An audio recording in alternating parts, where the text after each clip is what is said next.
नमस्कार, मैं हूं ममता सिंह और आप देख रहे हैं इंडिया हेडलाइन 24 न्यूज। चलिए बात करते हैं आज की कुछ खास बड़ी खबरों से। नगर निगम में अफसरशाही हावी 20 रीवा में 20 सितंबर नगर निगम के आमजनों का काम इन दिनों बगैर पैसे के लेन देन के कुछ भी नहीं हो पा रहा है। जहां एक और आमजनों को परेशान किया जा रहा है तो वहीं कंसल्टेंट को कोई भी तरह से प्रताड़ित किया जा रहा है। उदाहरण के रूप में दिलीप त्रिपाठी जोन 3 प्रभारी, इनका कार्य मनमानी पूर्व स्वेच्छाचारिता से परिपूर्ण होता है। नगर निगम रीवा में इस भ्रष्टाचार के संबंध में आयुक्त महोदय और महापौर जी को ज्ञापन के माध्यम से अवगत कराया गया, जिसमें उनके द्वारा साक्ष्य मांगे गए। हमने प्रस्तुत भी किया है। आयुक्त महोदय के द्वारा आश्वासन दिया गया है कि लेकिन आज दिनांक तक 3 के बिल्डिंग ऑफिसर दिलीप त्रिपाठी को हटाने की कार्रवाई भी की गई है। मैं हवाबाजी बात करने नहीं बैठा हूँ। ये आप देखो, यहाँ आपको अधोसंरचना विकास दिख रहा है। ये अधोसंरचना नाली रोड कहीं दिख रहा है? इसमें नहीं दिख रहा ना। ये आपका जो है जोन क्रमांक 3 का है, वार्ड नंबर 15 का है। ये अधोसंरचना का ये अभाव का जो 25 जिसके इन्होंने 64 फाइलें रिटर्न की है अधोसंरचना का अभाव बता करके, ऐसे अधिकारी की यहाँ मति कहाँ चली जाती है अधोसंरचना? यहाँ उनको अधोसंरचना क्यों नहीं दिखाई देता है? दिलीप त्रिपाठी जी के बाकायदे दिलीप त्रिपाठी जी डिजिटल सिग्नेचर है, बाकायदे परमिशन जारी कर रहे हैं इसमें मोटी रकम लेकर के। और एक और चीज़, इस केस में एक और प्रकरण है, एक और बड़ी चीज़ है, आपको विचार करने का विषय है कि इसमें 100% परमिशन जारी कर दी गई है। फर्स्ट फ्लोर में 100% सारे नियमों को शिथिल करते हुए इस प्रकरण में 100% परमिशन उनके द्वारा जारी की गई है। ये भी एक जांच का विषय है, इसकी जांच होनी चाहिए।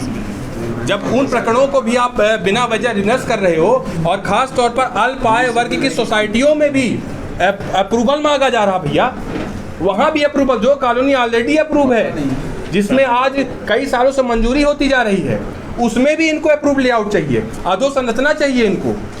तो अब ये मतलब ये किस तरह का आप नगर निगम का संचालन करना चाहते हैं दिलीप त्रिपाठी जी?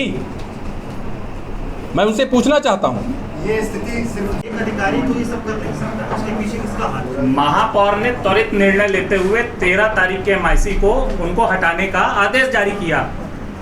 माननीय कमिश्नर महोदय ने आदेश अभी होल्ड करके रखा है, वो नहीं हटा पा रही हैं उनको, पता नहीं किस चीज के किस दबाव पे है। मतलब सीधी सीधी 2 लाइन है कि यहाँ तहजीब बिकती है, यहाँ फरमान बिकते हैं, जरा तुम दम से बोलो, यहाँ ईमान बिकते हैं। सीधी सी बात 1 लाइन की है। देखिए भाई साहब, पिछले 20 साल से पूरा शहर अवैध कॉलोनी से पट गया, किसी को कोई आपत्ति नहीं थी, सब साथ में काम कर रहे थे, साथ में काम दे रहे थे और कर रहे थे, करा रहे थे। महापौर जी आए, उन्होंने भ्रष्टाचार को रोकना चाहा, हम लोग उनके साथ काम किए थोड़ा बहुत, तो अधिकारियों को घूस देना बंद किए, तो ज़्यादा तकलीफ जाने लगी, फाइलें रिजेक्ट होने लगी। अभी तक सब अच्छा चल रहा था। आपने आज तक कभी कंसल्टेंट की प्रेस वार्ता सुनी? नहीं। लेकिन आज कुछ ना कुछ बात आई होगी, तकलीफ में होंगे हम या आम जनता। हम एक माध्यम है कारपोरेशन में फाइल लगाने के लिए, हम लोगों को दलाल बना दिए हैं।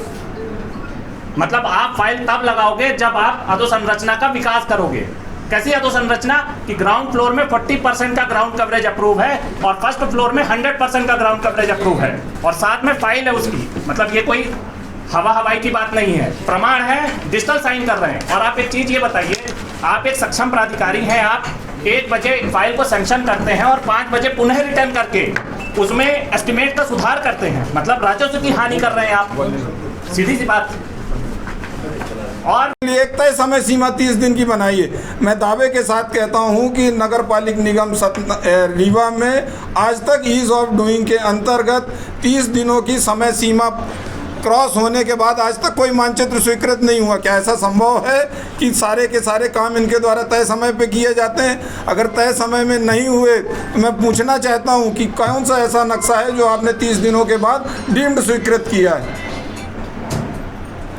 और जैसा अभी आप पूछ रहे थे कि ये भ्रष्टाचार के खिलाफ लड़ाई क्यों शुरू हुई, मैं ये कहता हूँ भ्रष्टाचार की लड़ाई का आगाज़ कभी भी हो वो अच्छा है।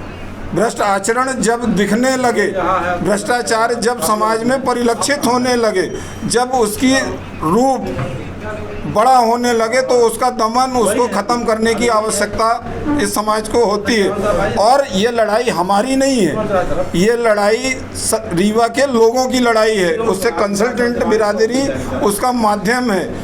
इससे सबसे ज़्यादा अगर किसी का हित प्रभावित हो रहा है तो रीवा की जनता का हो रहा है। और सबसे ज़्यादा राजस्व का नुकसान भी रीवा का ही हो रहा है। और आर्थिक रूप से भ्रष्टाचार करना, आर्थिक भ्रष्टाचार करना। वक्त हो गया एक छोटे से ब्रेक का। ब्रेक के बाद फिर से हाजिर होंगे ऐसी कुछ खास बड़ी खबरों के साथ। तब तक के लिए नमस्कार।